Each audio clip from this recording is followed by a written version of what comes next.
What's up? Another day in media technology. Let us know how your Sunday went. Yeah. If you were working on your church media team. Yeah, we're just getting set up here. The regular push to get social media going. All right. And today we have a few topics I thought we'd look at What's up, just to Ryan? get something started. Ryan Ryder's on. Yeah, what's up, Ryan? So Just let us know if our audio is bad, because the way the setup is, we don't really have a good listen back format. Because it's just informal. We're not trying to make this thing perfect. We just want to hang out with you guys that had long weekends and just love church media, technology, AVLG. We Yeah. had the G in there for the graphics. Some people were asking, what's the G stand for? Yeah. Never heard the G, but we call it graphics. Yeah. That's an add-on that we did. So yesterday at Uh-huh. the church I normally go to had a business meeting, and one of the things that came up was internet, because there's no public or free Wi-Fi at this church. Aiming for millennials, 2030s would be probably the targeted age bracket there, and so no internet is a big question, and it comes up. So whenever the pastors want to do a poll, especially the youth pastor wants to, all right, kids, get on Kahoot, we're going to play this game, or I want you to text your vote. They can't do it because the poor cell service and there's no Wi-Fi. So it's come up, how do we get it? So apparently they call around everyone. AT&T said they'd do it for 50 grand to get 50 grand. to get a fiber line run directly to the church. to the huh? church. Yeah. So that means they got to dig up from wherever their closest Yeah. bone is. I would say, I'm guessing half-mile run to get there. 50 grand, huh? So they were talking about, is that worth it because it's more than just. So right now they have a satellite dish, just to give you where they're at now. So it's very limited. Yeah. But they're talking about, is it worth it for that? Because obviously How the much offices are speed there. can they get without getting a direct fiber? That I don't know. I just Well, know that they would said be that like would the be most good. important question right So, offhand. Yeah, and I don't know. I mean, have a why? few friends Okay, that- so I know nothing about this situation. Mm-hmm. If they're using a satellite dish, that's probably telling me that there's nothing run there. yeah, There's no, got to be something there because there's a huge Walmart. There is a and- Walmart next to it, and on and the a other bunch side of there's retail. a Tractor Supply company. So Yeah. it's What's internet worth to you at your Yeah. church? And he said it's How much throughout do the you week, guys though. pay? Because you got the church offices and Yeah, other it's true. uses, so Yeah, it's you not gotta like it's have just something. a Sunday Wednesday thing. So yeah, I would be curious what you guys are using. Well, how much in that $50,000? That's just to get it run. What's the monthly? I wonder what the monthly. How much also do you guys good. pay a month? Yeah, for internet use. I talked to the pastor briefly afterwards, and I was like, I feel like this is pretty important because I don't feel like internet's a trend. This is something that No. you're going to want to. This is a good investment. So they got a new building, but I guess they didn't get the cost of getting the a direct line run there. So Right. yeah. So what do you guys? Is it worth? Is it worth $50,000. Wow. And it's AT&T, not Charter is the other big service AT&T, provider here, man, so I have nothing you're- good to say about AT&T. The most we don't miserable, trash many brands on the most AT&T. miserable company out there. And I know they're all. If you've done business with Verizon or any of the Mm-hmm. companies, I'm sure. But you gotta Nobody think, has you good gotta think things if to say, you're next but- to a Walmart, you can't be that far from Some kind of You fiber. gotta Yeah. think they've got fiber to handle all their purchase systems and everything. That's got to be. Yeah, so it can't be that far. Which I went. That's got to To be. pull. So, anyway, it was. If you guys have ever run into this, I'd be interested. But it's just weird. You're next to a Walmart. You wouldn't think Yeah. they'd be short on things like, you'd expect internet, water, electricity, all your utilities would be right there. You just tap right off. And all right, Matthew just said we got quoted $5,000 to get fiber from the street to the church, less than 300 feet, and then $500 a month for 20 by 20 megabit per second. I guess that's 20 up, 20 down. Yeah. That's expensive. Wow. $500 a month. Whew. Man. I get more than that. Well, I guess at my house I pay like $60 a month for Yeah, charter. but you're paying and a it's residential 100 rate, 110. and it's Yeah. So I've been told, like on the residential side, it's they only guarantee like 60% of the advertised speed. I think in the commercial land, it's a lot. Higher. It's a lot more of the bandwidth guaranteed that is what you're purchasing. So if it's 100, I think you're probably guaranteed close to 90. But on the residential side, if they say So 100, you're 60. getting 60. Yeah. Still, I think most people will live with 60 Yeah, 60 up down's down. not bad. And well, yours is cable, right? Yeah. So Yeah, the that's- share portion on cable is a lot wider than it is over the DSL that AT&T gives, Mhm. or at least that's what they claim. That was I've from never Charter, been by the able- way. His story there. Oh, Charter, okay. but, All right. Yeah, that was Charter. Yeah. Thanks, Matthew. And also in residential, my in-laws, they have their house a couple hundred feet from the street, and they have looks like similar to those costs, several $1,000s just to get it run Right. from the street, even though it's right there at the end of the driveway. Just getting it run was very expensive. So, Yeah. but I would say for the church, I actually think internet is really important when you have someone coming in and Bible apps, because my Bible app doesn't work in like the sanctuary. I don't know if they call it sanctuary, whatever, auditorium, but you pull up your Bible app and you're trying to search for whatever verse is up and it doesn't work. So anyway, I think it's important, but Yeah. what do you guys think? Should they really foot the bill now or wait until a building campaign or something in a year, 2, 3? How important is it to get that internet now? And yeah, I guess right. it depends on that satellite, but satellite's only download, right? No, they've Alright. got a way to upload it, and I'm not sure. Each satellite company is just a little bit different, so I would have to know more about what they're mixed up with. But satellite's never a great option, I don't think, because it's weather dependent. Yeah, he said that when it's rainy, it's cloudy. Yeah, I bet it's your speeds go stormy. down and maybe even out. We had a lot of rain last week here, so they had major issues. And Matthew says he currently have Charter business with 100 up, down, and 6 up. Yeah, that's 6 up. Yeah, that's close to my residential speed, right around that 100 to 5 to 10. Josh Blair, can the X32 broadcast Wi-Fi? Well, there it goes, 3 episodes, and X32's. Why do we get the idiots? I'm just kidding. Josh is a good friend. Yeah. Gotta have the X32 reference. We get The it. class clown. Yeah, I don't know. I hear the X32 comes with router, Wi-Fi, does everything. Yeah, so. Can it broadcast Wi-Fi? I will let the X32 guys take that one up. Anyway, So church internet, I think, is very important as a church. I mean, it's just the way. And this goes back. Now you're going to open up a little bit of can of worms. Uh-oh. You guys chime in, because I read something recently and heard Leo Laporte. If you guys, we follow Leo Yeah. and Twit TV. If you don't, you should.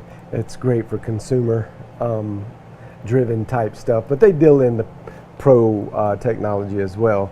But net neutrality. oh boy. It's a hot topic for Here me. we go. But Ajit Pai Mm-hmm. is under investigation now because of some business dealings that Sinclair Media is now the only way they could have proposed a buyout deal for this company X, is which is another media company, could have only happened under tier 2 tier 1 branding, and which tier 1 branding is an information company, to make it, to simplify it. Okay. And tier 2 is your essential needs-based type companies like the telecom, the electrical industries. By the FCC, they regulate them as a tier 2 company, Okay. which the net neutrality had placed all ISPs, internet service providers, as tier 2 companies. Okay. They had to follow the More rules, regulation right? More under tier regulation, 2. more rules, Okay. right? And so Ajit Pai, the puppet, the He said Verizon crony, I'll gladly say it to his face. He's a crony, Yeah. and he gets in, he gets appointed by Trump, and now it's starting to come out that they had big business dealings, and course. one of these perks of being downgraded to a tier 1 company, now they're not regulated in some of these Which they monopoly like. type buyouts. Yeah. Or at least And, monopolistic competition. At the So very least. right now, because of the supposed deregulation or movement of ISPs to a tier 1 facilities, Right. the antitrust laws don't hit them nearly as hard. Which is And not, it's a lot more. That's a very simplistic way of looking at it. Sure. But how does that hit the church internet thing? Now ISPs have a lot more control over who they can service and who they can decline service to, and how they can their obligation to reach out and facilitate internet to particular people groups, churches, organizations, nonprofits. It's not they get more discretion over who they can give it to. Well, one of the arguments was, well, let's deregulate it because as a tier 2 company, it's stifling regulation. Well, I think that now that there's not as much regulation on it, these companies are going to charge ginormous dollars, and they can say if they don't want a church to have, or they seize an opportunity and they go, you know what, if they really want internet, we're going to make them pay. we know how much Charter would charge to run it miles and miles, so we can charge Or- extra to run it yeah. a half mile. Yeah. It would be So I don't know. I'm just kind of Yeah. opening up. yeah. Well, go. Marshall says X32 does not broadcast Wi-Fi. Only the X Air series have the built-in Wi-Fi. Thanks, Marshall, setting Josh Blair straight. I wish I could tell you I thought Josh was being for real. Maybe he is. I don't know. I know he's a class clown though. Oh, okay. But that's good information. Now I know, and appreciate you saying so, Marshall. But anyway, that's kind of my. Should be a I lot got of off on neutrality and, net neutrality, but but it does. There is an effect, and it'll affect churches need they need internet, and I know there's other arguments out there that technology might not be the greatest thing in the house of worship, but we kind of argue that to grow a house of worship, if you're going to grow and you're going to appeal to this generation, the 21st century people, then you've got to have those things. And whether it's just daily work routine, or I know you need more speeds, and probably one of the driving forces of your church, and like I said, I really don't know what's going on over there. I know the guys over there, but I don't know what's going on. I would say that they want to bolster up their internet deliverable product, and it takes bandwidth. So if you guys are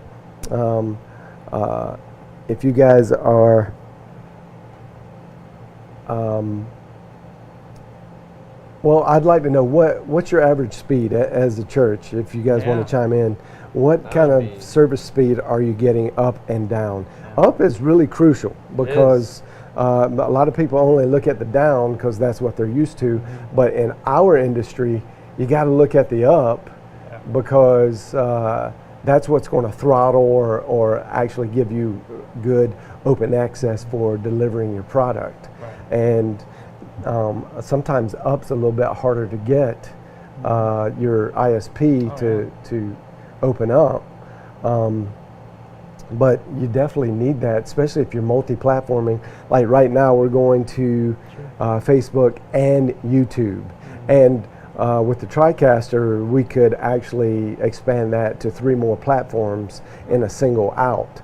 Yeah. But each one of those platforms, if you're doing it the way we do it, it takes a wider pipe. So our output, we're not depending on another CDN to distribute. We're distributing ourselves. So our pipe is very crucial to how big we get. So we got to make sure that that is superior. And I'm almost afraid to even, it's kind of like you're afraid to jinx it, because I start talking about it and the next thing you know, we'll go down. Yeah, I know. Lately it's been a little bit unsure. Yeah. And oddly enough, it was the charter side. Yeah. But anyway.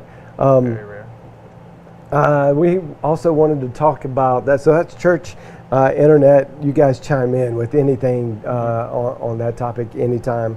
Well, I saw a post on kick drums. I see, or mics for kick drums, Right. and drum mics.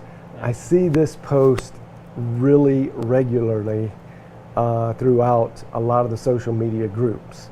And so I thought it'd be a good talking point. So you guys chime in. What kick drum mic specifically, but we'll take all the whole drum package mics if you want to tell us that as well. But talk about what mics you're using and kind of why. And I'll tell you, and I'll just start going into what we do and a process, and while you guys talk back to us. But we use Beta 52, Shure Beta 52. It's kind of the traditional, almost like the Beta or the SM57. It's just the workhorse. Seems to have great response. Yep, and there you have a picture of it. The frequency response is great, and it's just kind of a never. 10,000. It takes a lot of SPL, and it's one of the workhorses of the industry and a staple. But there are a lot of other options that you can use, and even though we use this as our resonant head side, actually we kind of stick it in. We have a porthole on the resonant side of the kick drum, and we stick it about midway in. We also put a Shure 81. It's a more of a boundary type mic, but it was found to be useful to pick up great attack, and has the no, that's the SM. I'm sorry, not I said the 81. It's I think it's the 91A. Yeah. So we have some old 91s, and then they have the new or newer Beta 91As that a lot of guys use, but that picks up great detail in the upper register. Can do all the it does a great job from bottom to top, no matter what. But a lot of guys use it to get really close to the batter head. The SPL on it's rated very high, and so they double mic that. We do that sometimes. It just kind of depends on the sound that we want. Yeah. What do you guys do? Also, one of my favorite choices on just as a single kick drum mic is the EV RE20. And you'll see that used in radio broadcasting a lot as a talking head mic, and it's the longer cylinder and front side capsule loaded, so you talk into it from the front side. It's not a side address, which is the same for the Beta 52 as well. And then I've used a few others. I like the Audio Technica. I used a condenser one time, and or for a series of times. The 3030, and I thought it had a great response. Maybe a little hot, and not quite as much SPL headroom as some of the more the other dynamic mics, but had a great sound. And Josh Blair says he has 15 down, 19 up. That's his. He works at a school. Cleveland, Tennessee, Ohio. No, Texas. The Texas Cleveland has a major ISD. city. Yep. In Texas for internationally, every major city. I see Tony joined. Tony's an audio expert, and Tony, if you're out there, tell us what mics you use on your kick drum, and any of them, any of the snare. What do you guys? So maybe this is a new question, but on the Shure it says 52A. Is the A? Is there any other model, or it's just what's the A for? Do you know, or is that just? Yeah, there was an original 52, and then they just put an A. Okay. I guess if they expand the line, they can. It probably means something to them. Okay. I don't know. I've only ever seen the I'm A. not clear but, on it. Yeah, someone well, says that's the beta. newer. If they say Beta 52, you know what it means, but Yeah. it's. Yeah, I think there was an old 52 as well, SM52. The Beta is just it has a little bit of a higher a gain structure difference up in different mics are different, but Sure. when they talk betas, it's usually some of the higher cycle points get just a smidgen of boost, and makes it brighter. In my opinion, makes it a little bit thinner. I like for vocals, I actually like the SM58. I know a lot of guys use the Beta 58s, but just naturally, I think the SM58s actually sound warmer. And but there is more articulation on the Beta 58. And those are workhorses, but you really wouldn't use. Not that you couldn't use them on drums. They just. Well, I've heard you can use these basically anywhere. Yeah, it's true, and not a whole lot of difference between the 57. It's funny that SM57 is much more popular than a Beta 57 or 56.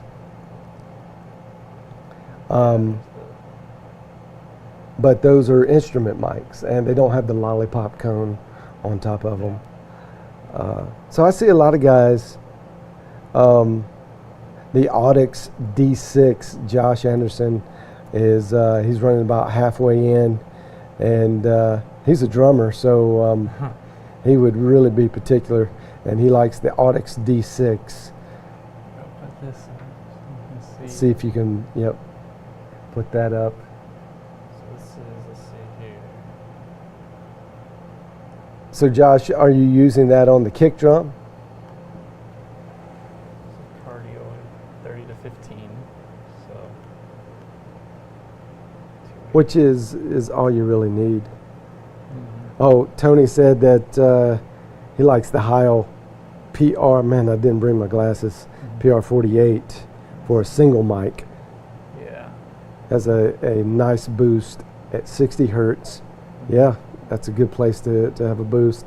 I've used the D113. Dude, I'm gonna have to look that up because I know that's probably the AKG. I used to use the D112. I didn't know they had a D113. I kind of got away from the AKG, not for any particular reason, but yeah, put it up. I don't know. That was their site. I think it was someone selling it. Someone, well, that's all right. It gives us a visual, and it still has the egg shape, just like the D112. 20 to 17. That guy looks fairly used. Did you put that up, Tony? This one's 17 kilohertz at the top. Josh says he really likes the Heil too. Let's see here. Let's Look up the PR 48. 48. Yeah, the D112 is a little more the mainstay on the AKG side, and but it looked like there was a 113 as well, Tony. Yeah, that's the Mark II. I don't know. Maybe the other guy had it wrong. D112 right there. Yeah, there Mark you II. go. That's the that was the flagship for AKG, and I've used that a lot that a while back, but and really not a ton of difference. I thought if you know how to work your EQ, you're going to get the big thing is, can your kick drum mic take a lot of sound pressure level, and how does it handle it? Yeah. How does it handle the wind, especially if you're going in through a port when the oh yeah, I do like the PR 48. Matter of fact, we have one of those. We use it more on low toms, and it came with a kit that we had, and I think we have a little bit of an electronic issue with it, so I haven't used it in a while, but I did like it when we first got it. Good choices. So you guys out there that are looking for recommendations, there's some very knowledgeable guys suggesting a few. The Heil PR 48, I definitely used that one. Liked it. Josh says he used to use old Crown Boundary mic. I remember those guys. We had laying around when I was like 14. Got the job done. That was like the 91, Josh. Shure's 91, but I do remember the Crown version of that. I can't remember the model number right off the top of my head, but and I don't recall ever using one in a kick drum, so I couldn't tell you what it sounded like, but I bet it's very similar to the 91. But a lot of it is all about the SPL loading and how well does it really translate the sonic information at extremely high impact levels.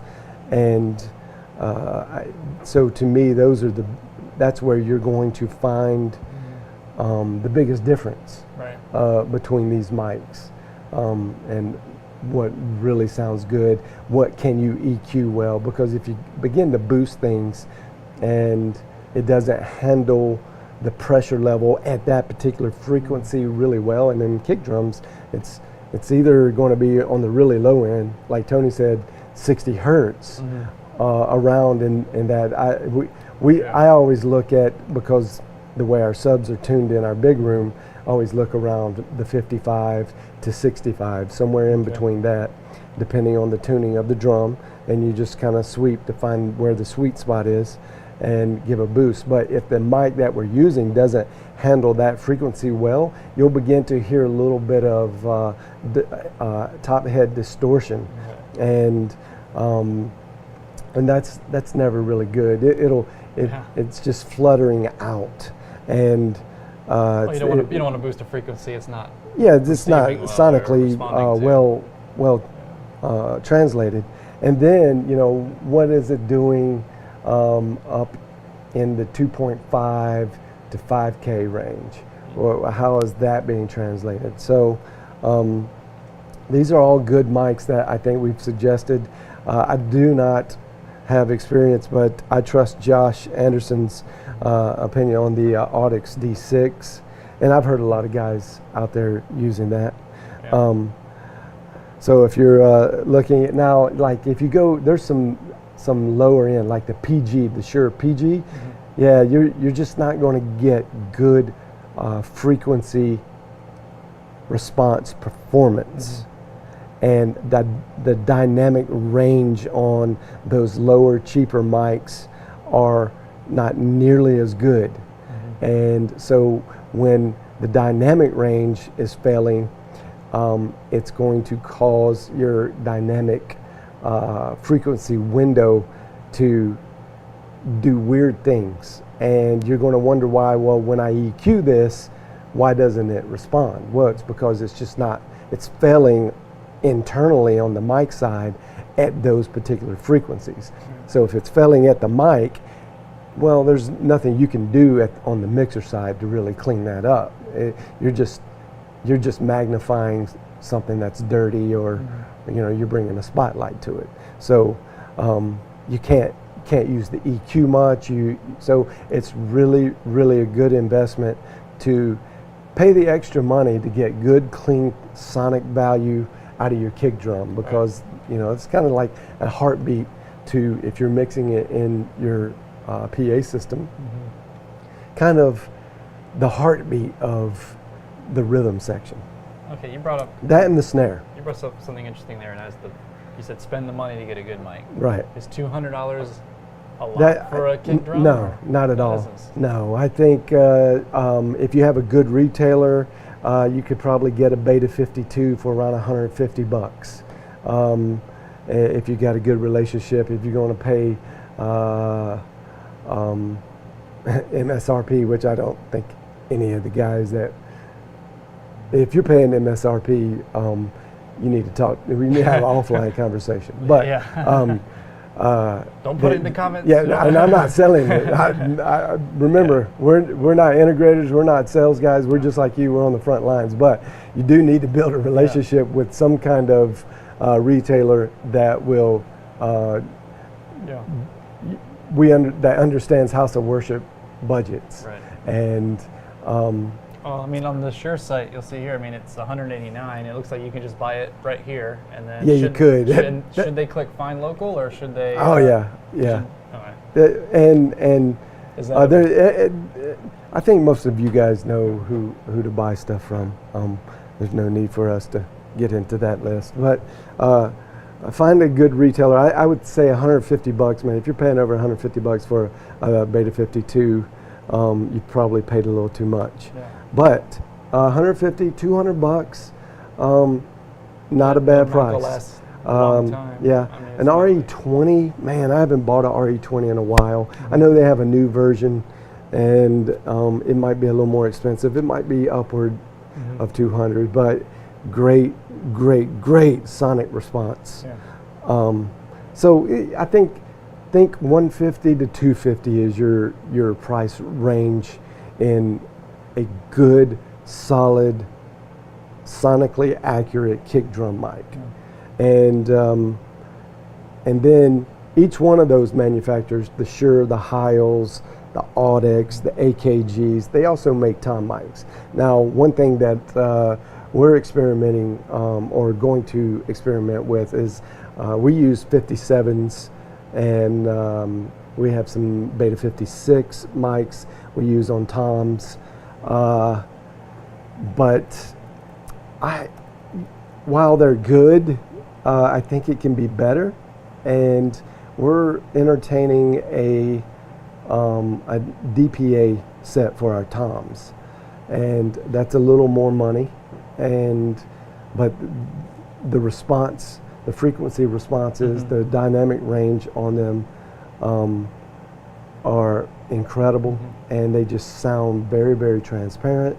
They capture what they're supposed to capture, and so I think we're going to invest in those just to increase. We have a big room, so it matters. The bigger your room, then the more your mics always matter. So I'm not, just understand your mics always matter no matter what. But the bigger your room, the larger your PA, think of that as a big magnifying glass, the more accuracy, the more detail you're going to need to focus on. So we have a pretty big room, so our PA is really articulating whatever comes through it. And we close in our drums, so it's very necessary to have high detail, sonic detail on coming through our mics. And you almost opened up a can of worms there. Should you cover up your drums? Well, that's not for me to say whether you should or not, but I think it's a great question, and I'd like to hear what some of the guys out there, because every scenario is different.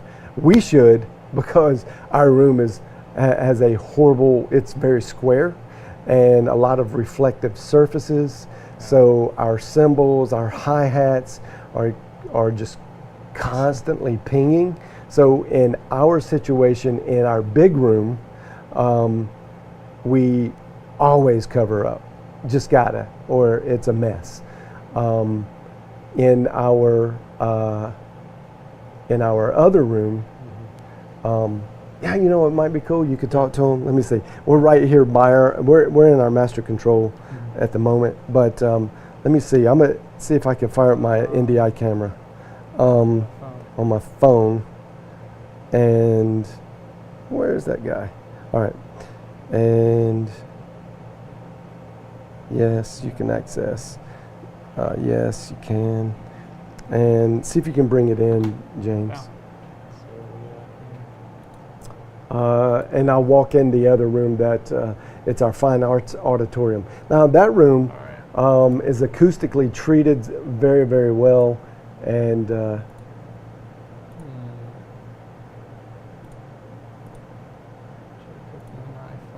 oh, you know what? I'm sorry. That's me. There it is. Okay. All right. Cool. All right. I'm gonna walk in there and just to give you a picture. You talk to them, and then you don't have to put me on hot right now. I can see when you put me hot, but because it'll make everybody dizzy. But when I get in there, you know, flip onto it. I'll hold it tight. Yeah. All right. So he's hitting. Let's see, put him on preview so I can see. So this is the control room right here, and he's heading into our main auditorium. Let's see if it. We're trying Wi-Fi in this room that's brick covered. All right, so there it is in there, so you can see the front of house area. So you guys, I don't know if he unmuted me, but if you can hear me, this is, and we have this acoustically treated. So all the black, there is this incredibly dense. Matter of fact, if you were to walk up and do this, it kind of makes you, it throws your equilibrium off. That's how tight the SDD, the transmission diffusion is. So this room is not extremely live, so we could keep the drums off.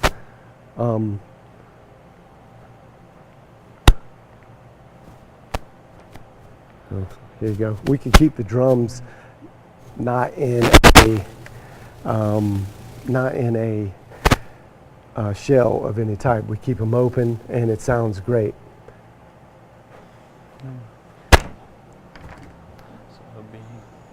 Did you hear me? Yeah, we did. Sorry. Your mic. I knew that was a little bit odd. Your mic kind of popped a little bit. Oh, did it? It may just be the pack. But I figured this mic was open, so I didn't know if you had it unmuted. But anyway, that's so when your room's right and it's acoustically treated, you probably don't have to put a shell on. Yeah. No, and that, I don't know if you could even see there, but it's along the walls, and then even the stage, you have those curtains there that help with some of the diffusion. I think we did an event, was it like maybe 2 weeks ago in there, and they had a band. We did a Friday, Saturday like conference, or I think they called it a summit, but they had the full band, and I didn't hear any issues. Frequency issue. Dude, I've just found a glitch on the iPhone 10. Yeah? So when you fire up the NDI camera, it's not been configured for the 10, so it needs you to tap, but you have nothing to tap, so you can't get rid of it. They didn't program the swipe up. Oh, so so I'm stuck. I'm gonna have to cut it off. Do you have to turn off the whole phone because you can't do this way? Can't get out of it. Typical iPhone.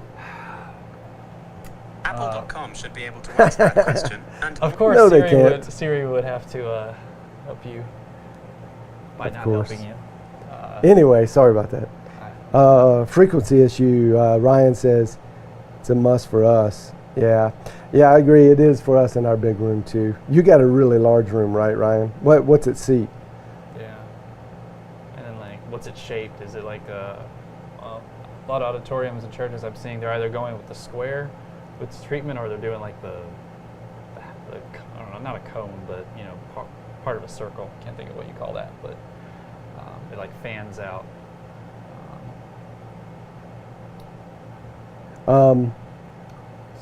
We covered some kick mics. I mean, dudes, we'll talk about anything. If you guys want to, whatever, just chime in, just throw a topic out there, and we'll open it up. Otherwise, you're going to just be subjected to my craziness. And but you brought up a good topic, actually. So we'll go to your craziness. What comm devices?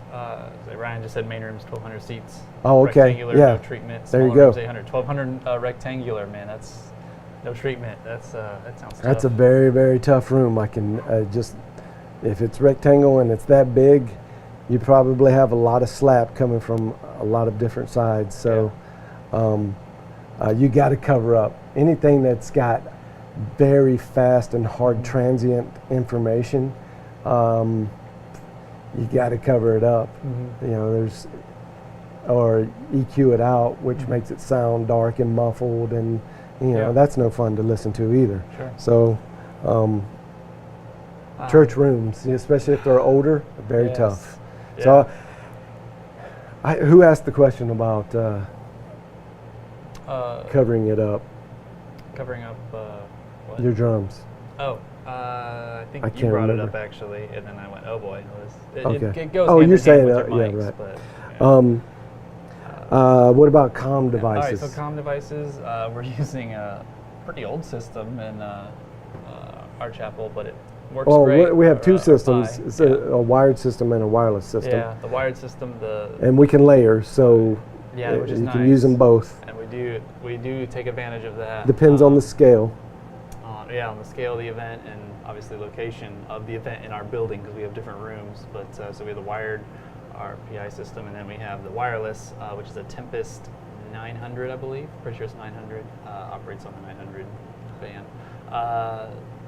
Wireless. We like it. It's we've had a few issues. I will say this, and you'll laugh because it's just the reality of it. But when you actually sit down with your gear and go through the entire manual front to back, it hurts a little bit because your head is just spinning with all the different true. options. But the nice thing is, once I knew all those settings, we could do some really cool stuff. Yeah. The wireless system has an aux in and an aux out, which hopefully we can use this upcoming fall if we can get NDI to work between these buildings. We'll actually use the aux in and aux out from our TriCaster to use comms and transmit our comms over NDI. So some cool uses from that. So we have the be clear about that, because we could be confusing. We're only patching in an analog and coding it into the NDI. It's not like NDI is something special. NDI takes video and audio. Right. So we're just creatively seeing a way to really get audio into the switch, which layers in with the video and then gets transmitted through the NDI system. Right. So nothing super special about that in itself. There's a little But it was creativity. Yeah. You were being very creative at how you figured to get a comm, at least a one-way comm system, a comm signal from one building to the next, being that the wireless part wouldn't transmit that far. Right. So kudos for the creativity, but I just didn't want to confuse No, people, making them Now think that you that's say it, I go, that's an that could be NDI confusing. special thing. So it came, when we got it, we had 10 belt packs, 10 headsets. I believe it's half and half. Half of the headsets are 2-ear, half are 1-ear. We keep all of our... For the wireless. for the wireless, and then we keep our camera operators on 2-ear. I think that's pretty common. Yeah, that's a good question. What do you guys do? Do you like your camera ops to have some kind of environmental hearing? So you only use 1 ear, or do you use 2-ear? Or like I'm 1.5, so I have one on. I'll just kind of bump it over a little bit, so I can some still, people will do that. That's what I'll do if I ever run camera. Let's see, what was I gonna? Have you used? I've seen some apps on the iOS App Store for comms. I don't know if you guys are using any of them. We've tested a few, mixed results. Really phone calls actually. Do you guys use phone calls? I've seen True. people, they just, with a lot of phone systems, it's now free to have what they call multi-caller. I can't think of what the It's a conference call conference feature. call. Thank you. Yeah, so I've seen that used, and then everyone has the earbuds, and Yep. Yeah, and we just in a pinch we've done it run that there. way. It's which does work pretty well. I mean, it's We got in a feels like a stadium hack, but- one time, and I think all the wireless information was or it was a football game we did, and the coaches' comms annihilated yeah. our signal, Oh. and it was one of those remember things that that you now. couldn't. Had all our stuff pre-tested; it was ready to go. And then when They brought in the their visiting system. team comes in, they set up all these antennas, and boom, and they got to have theirs. So it wasn't Yeah. like we couldn't. We could tell them Yeah. to just take it down. So we had to figure out a different way, and I think that's We did we the went to a conference call. conference Yeah. call, which I think works really well because very low latency. I've seen some of Yeah. the other apps that I've tried, and there's some bounce latency going on that can be prohibitive. So, it's a good idea, and if it's a one-off kind of thing, and you're not trying to communicate to a crew, but it's just a talent manager or Yeah. a camera in one building, and you're over here. That's not as big of a deal. But when Yeah. you're trying to run a crew, you can't have that Yeah. much latency, especially. especially You guys know if especially if you need you've two-way switched. communication, and Yeah. it's really delayed. So, yeah, that's Brian said Unity has high latency in my experience. But yeah. latency. I like where they're going with it. So I don't want to Yeah. sound like I'm poo-pooing the idea at all. It just needs to get a little better. Yeah. And I don't know. I'm not that kind of engineer, so I don't really know what kind of better it needs to get. Other than I can just say the latency's got to get cut down quite a Yeah, bit yeah. in crew management for sure. Yeah. So For sure. we use the Tempest system, the Clearcom Tempest wireless, and the Pi wired system, which is an older system. It's at least 12 years old, I think. Yeah. And Still works Um, good for us. I mean, it's as long fantastic. as I love works. it. The headsets are yeah, comfortable. That's it's a another- 70 volt system. Oh, yeah, So that's right. I should have mentioned we, that. That's a good. one thing is when you add voltage in and you're pushing voltage in a signal routing system, you need to make sure that your volunteers or your low-level techs don't get to touch that stuff, because it's a little bit hard to understand, first of all. Second of all, if they're not properly trained on how to route that, you can blow some stuff up. And that happened on one of our AD DA converter, our digital audio racks, that he plugged it into the wrong patch bay, Oh, no. and he sent the 70 volts into an input channel, and not only did it fry the input channel, it fried the whole AD DA, which was about 8 channels worth of analog, yeah, we were that hurt us, but we learned the hard way. So you gotta make sure that your training's up right, especially when you're dealing with voltage. Such a Even sad- though 70 volts is considered to be like low voltage, For only electronics, though, yeah, it's- but for very Yeah. small electronics, even phantom power and that upper tier of 70 volts Yeah. can hurt. It can really hurt Yeah, your gear. It's like 150% more than Phantom, and Well, directly to it. um, So that's ouch. I got to get that out of my head, or I'll have a bummer of a day. Let's see. So we had comms. I don't know if anybody has anything to chime in on comms, but Yeah, I it's mean, it's one of those things that nobody talks about too much. But if you're running crews, you gotta give it some thought.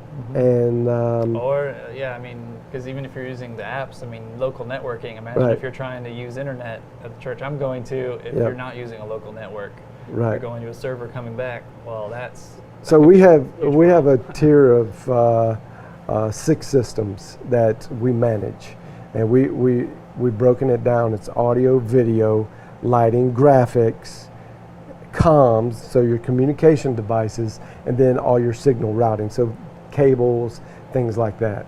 And we have a very systematic approach about how we manage all that.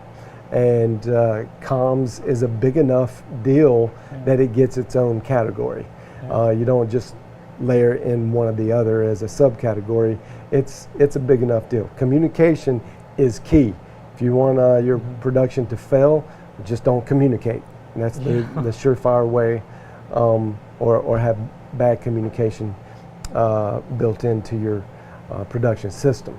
So it's something that you got to think about, and I find that in a lot of the house of worship scenarios that I get to consult, it's one of the few things that's not thought about, and if thought about, it's very little thought about. I always, for my camera operators, I have a couple of rules. Rule number 1 is you're always live, so you always act as if you're live. And rule number 2 is keep your comm on. And the reason I put that there is I can't troubleshoot an issue if their comms aren't working. Like, there are a lot of things I can't do if they don't have their comms on. So, let me fix this, rip the comm off, do something. It could impact a broadcast quickly. So, I mean, isn't that the first thing of a war, though? If you want to win a war, you take out the comms for the other side. Yeah, absolutely. So give it some thought. Let's see here. Ryan asked, what do you guys think of the newer ClearComm stuff? Have you looked through any of the new stuff? I really haven't. I haven't either. And I don't want to badmouth ClearComm at all. I think they're a great company, but I would, if I were 1 to 10 scale our Tempest system, ClearComm sold me. We did a lot of consultation with them as a manufacturer and some other manufacturers, and Tempest was real hot when we got into it. It's very expensive, and Houston, the Houston Texans, the NFL team, and they got 'em, right? and then some of the other larger format stadiums were using the Tempest system. I still see it in college football a lot. Yeah. I still see, like, I've seen Nick Saban, I think, with it Yeah. at Alabama, and I was like, oh. Yeah. So Use they that. work well for certain applications. I think I would have reconsidered if it's one of those things you don't really get a chance to demo in long enough into all your different setup needs. Especially we're portable. I mean, we're in a fixed house of worship. I think they would do great. Maybe even a little too expensive for that. But so some of their lower level stuff may be good, Ryan. I just haven't tried it. There's a couple newer companies out there that I'm looking at for wireless that can go wired and wireless. So I can't wait to get back to NAB to sit down with one company in particular. So hopefully I'll have some good details about that later on in a couple months. And by the way, if you're going to NAB, man, let's hook up. Yeah. That'll be awesome. What are we, 6-7 weeks away from that? I think Less close than to 2 5. months? 5? I'm starting to see the emails come through, like, Yeah, come see man. our booth at NAB. Yeah. And, Oh, it's going to So it's be. I getting, can't wait. It's so great. you'll But be- if you're going, Okay. then I've met up with a lot of the forum guys at NAB in the past, and that's something I always look forward to. Grabbing lunch or just going to see some booths together or whatever, maybe asking reps questions. And two's better than one. 2 brains are better than one. A lot of times, I'll forget. I got to write down. Of course, I guess it's my age. But maybe we'll do a live kind of. I'll Facebook in, Go and live then from the you do floor. it here, and then I'll go live from the Oh, floor. that'd be cool. That would be awesome. What booths do you want to see? So if you guys want any booths you want to see when John's enjoying NAB, while the rest of us are working. And I'm just kidding. No, Sony's always a fun booth. Oh yeah, it's the booth. Canon's got an awesome booth. Yeah. All the big guys have just awesome booths. Very Anyway, true. don't get me thinking about that. I know. It's still some time. It's really the Got a lot Christmas. to do. It's Christmas for the production guys. Yeah. We don't What's care about funny, the- we're doing a live recording on that Thursday, and I leave the next Friday to go. It's gonna be a busy week. Right, coming off of Easter too. Yeah. So we've got a Yeah. lot going on. Fortunately for us, Easter's nowhere near as busy as it is for a lot of these Yeah. guys. So they're going to be just inundated with work.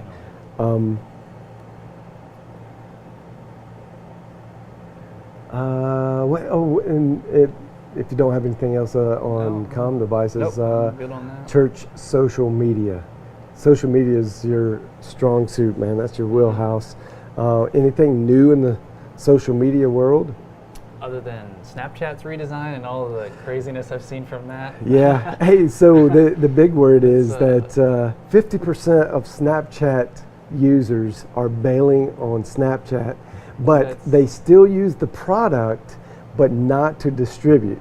They use the product for the filters and the features, and then they save it And then and go use it on somewhere else. Instagram. Yeah. Instagram is cleaning up some of Snapchat's, I don't know what you call market share. Really, Yeah. they're still. Last numbers I saw, they were up. Could look it up, but they were over 700 million monthly active, and that's just hard to imagine for Instagram. Yeah. Well, everyone under 25 is on Instagram and not Facebook now. Is kind of what the reports are saying. What did they say? There's a fairly large number of users under 25 not using Facebook anymore. But and they said, should Facebook be worried? And I'm like, no. They're over 2 billion monthly a month. I don't think. But see, the pervasive thought is that, oh, they're not getting that market share. But what happens when they turn 26? They go to Facebook. I don't think Facebook's got anything to worry about. Matter of Yeah, fact, I for a don't house either. of worship, I think the target market is going to still be Facebook, and it's going to be that way for a long time. I You're not agree. looking at a MySpace issue here. No. Maybe for Snapchat. Yeah, right. Snapchat is, I think, going to wind up more like the MySpace. I can. It might not be I think immediate, so. but Yeah, unless it won't be they do immediate. something radical. But Yeah, but I mean, we've seen Snapchat. They're taking the features from Instagram, and Facebook is starting to put it into Snap, like permanent snaps and things Yeah. like that. So they're and there's they're a lot adapting. of advertising kind of thing going on that I hear the kids really complaining about. I do too. So, and I'm not a big Snapchat. Yeah. I told James a long time ago, I said, man, it's a fad. It's actually lasted a little bit longer than I thought, and they went Yeah. public, and I think that helped them stick around. It did, but their numbers aren't going up. And ultimately, with the so- social media networks, your numbers have to be growing. Ask Twitter. Yep. I think, and we know Twitter is basically staying alive because of Donald President J. Trump. Literally, Yep. if I think of President Trump, they actually turned a He profit keeps them last in month. business. I think it was the first time they had turned a profit. That's crazy, and, man. Wow. And I was like, that's clearly because everyone's on there for politics right now. So. Well, yeah, and but it's- I think it maybe wakes up the other little markets, Mm-hmm. sub-markets that are in Twitter as well. And little things like that keep driving other parts. They probably got a boost from the Snapchat people looking for something new. So Maybe. they got to go somewhere. Yeah, You know? and the increase in characters Yeah, the 240 might have or helped. 280. Yeah. That Do you was- like that? I haven't used it actually. I haven't used that extra characters very much because I find if I just fill it up Yep. with more words, it's a Facebook post and it's not as effective as a short Yeah. little quip or something witty. Yeah. I still think people like that. News sources have used that a lot more. I've noticed that Interesting. Yeah. they use that. So should the church market be using more Twitter, Facebook, Instagram? I would actually, let's see, if I'm going to church, obviously. What do you guys use? Yeah, I would. Yeah, start there. What do you guys use? Facebook. I think the Facebook Live is so useful. I mean, Yep.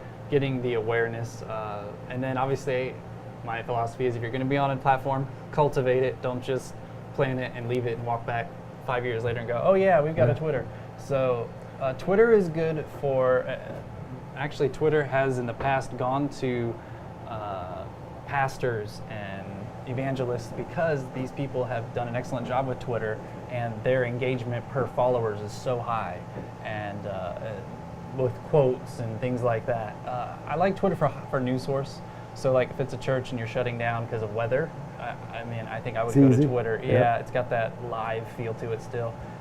Instagram, I found one of the, here's an issue if you guys have had it, is taking photos, especially of kids, legality of that. So a couple of churches, they put up signs saying, if you're on our premises, you consent that we can use pictures for promotional purposes. So if you do that, Instagram, moms love seeing their kids. By the way, speaking most of moms love seeing on Instagram of pictures retweeting, did you hear the case that came out last week that the federal judge ruled in favor of the company instead of the person? So it's going to have some legislation implications on.